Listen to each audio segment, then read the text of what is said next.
তুমি এখনো নামাজ পড়ো না, এখনো তুমি মসজিদে ঢুকতে পারো নাই। তুমি কি দেখো না মসজিদগুলি বন্ধ হয়ে গেছে? তুমি ইচ্ছা করলে আর মসজিদে ঢুকতে পারবা না, তুমি ইচ্ছা করলে আবার মসজিদে ঢুকতে পারবা না। দেখো না অনেক মসজিদ বন্ধ হয়ে গেছে।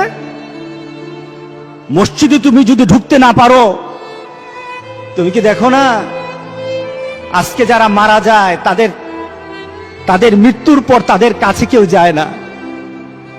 তাদের মৃত্যুর পর তাদের কোনো সিস্টেম ওয়েতে তাকে দাফন করা হয় না, তাকে উচ্ছিষ্ট একটা জিনিসের মতো মাটির সাথে দাফন করে দেওয়া হয়।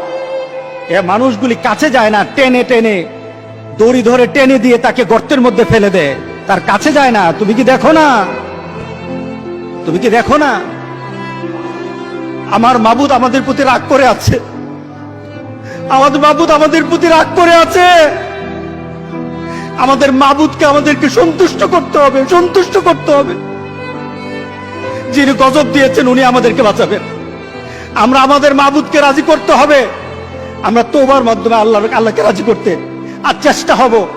গোটা পৃথিবীর মুসলমান, আর সময় নাই, আর সময় নাই। আপনি এখন বাংলাদেশের রাস্তাঘাটে হাঁটেন, এমন পরিবেশ যেন আল্লাহ না করে, জোরে বলে আল্লাহুম্মা আমিন।